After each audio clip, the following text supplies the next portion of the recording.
भारत के सभी राज्यों की खबर SNS न्यूज चैनल पर, खबर जो आपको रखे सबसे आगे।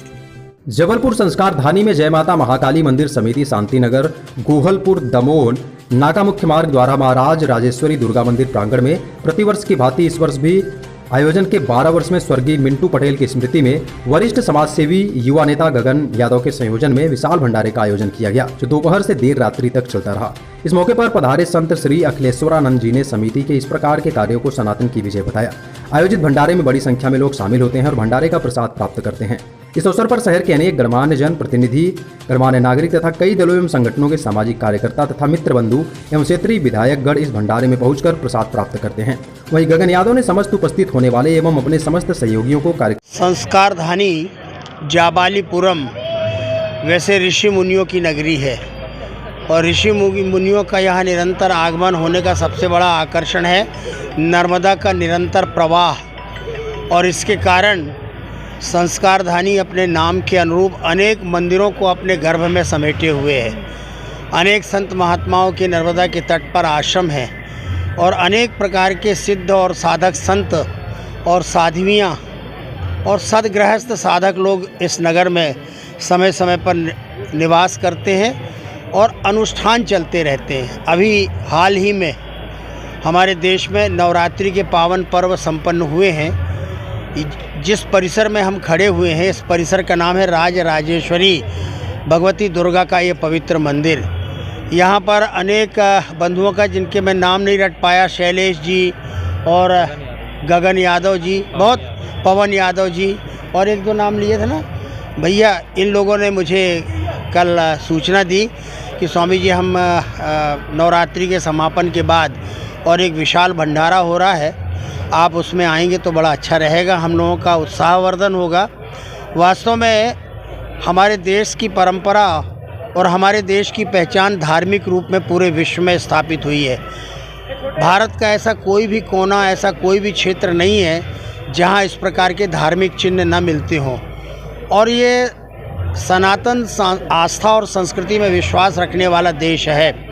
मुझे प्रसन्नता इस बात की होती है कि भारतवर्ष की जो वर्तमान काल की युवा पीढ़ी है वो धर्म के साथ, धर्म के आकर्षण के साथ, मंदिरों के साथ, संत महात्माओं के साथ, सज्जन शक्ति के साथ जुड़ रही है। और उसका बहुत बड़ा कारण है कि आज हमारी संस्कृति को लोग ललकार रहे हैं कि सनातन को हम मिटा देंगे, सनातन को बर्बाद कर देंगे। हमारे लिए कोई नई बात इसलिए नहीं है और आज के युवकों को भी ये बात मालूम होनी चाहिए। सतयुग में भी हमारी संस्कृति को ललकारा गया था, हिरण्यकश्यप हिरण्याक्ष ने ललकारा था, लेकिन बाल बांका नहीं कर पाए हमारी संस्कृति का, हमारी आस्थाओं का। उसके बाद द्वापर त्रेता का युग आया तो उसमें भी ललकारने वाले आ गए, रावण के रूप में आ गए, कुंभकर्ण के रूप में आ गए, मेघनाथ के रूप में आ गए, तब भी सनातन संस्कृति का बाल बांका नहीं हो पाया। उसके बाद फिर जो है वो द्वापर का युग आया तो उसमें कंस, शिशुपाल आदि आए, वो भी ललकारते रहे तो भी सनातन संस्कृति का बाल बांका नहीं हो पाया। और आज कलयुग में भी ललकारने का क्रम ये पिछले 2-2.5 हज़ार वर्ष से चल रहा है। मैं उनके नाम का उल्लेख नहीं करना चाहूँगा, नहीं वो समाज से जुड़े हुए लोग कहेंगे स्वामी जी तो सीधे सीधे हमको टारगेट कर रहे हैं। और टारगेट किया इसलिए जाना चाहिए जब तुम ही कह रहे हो कि हम भारत को गुलाम फिर से बना देंगे और भारत के जो लोग हैं सनातन में विश्वास रखने वाले, वो सोने वाले लोग हैं, वो संगठित नहीं हैं। तो हम लोग नहीं सोए हैं। इस देश की आध्यात्मिक विरासत को बनाए रखने के लिए और आध्यात्मिक दीपक बुझने न पाए, धार्मिक दीपक बुझने न पाए, तो हमारे ये तिथि, पर्व, त्यौहार, अनुष्ठान, ये सारे कार्यक्रम जो आज हो रहे हैं ना, उसको देख करके उन लोगों को जलन आ रही है और इसीलिए वो अनर्गल प्रलाप कर रहे हैं। इसलिए सब दृष्टि से भारतवर्ष में एकात्मता का, अखंडता का और सामाजिक समरसता का और अपनी आस्था का जो परचम हम लहराने का काम कर रहे हैं, उसमें इन युवकों का बहुत बड़ा योगदान है। मैं उनका अभिनंदन करने के लिए आया हूँ। मैंने आते के साथ भंडारे का दृश्य देखा तो मैंने अपने सहज रूप से कहा कि लगता है 2-4 हज़ार लोग प्रसाद पाने आ रहे हैं। बोले हाँ, प्रयास ऐसे ही है। तो ये हमारे यहाँ की परंपरा है, ये हमारी विरासत है।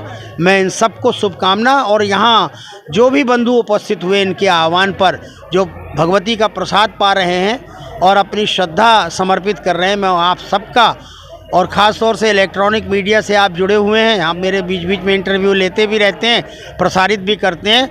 तो संस्कारधानी के एक एक व्यक्ति को मैं ये संदेश देना चाहता हूँ कि संघे शक्ति कलौ युगे, कलयुग में संगठन में शक्ति और संगठन के कई माध्यम हैं। एक माध्यम ये भी है आराधना उपासना। मैं इन सब का अभिनंदन करता हूँ और ये संदेश अधिक से अधिक लोगों को आप घर बैठे पहुँचाएंगे, इसके लिए आपको बहुत बहुत धन्यवाद।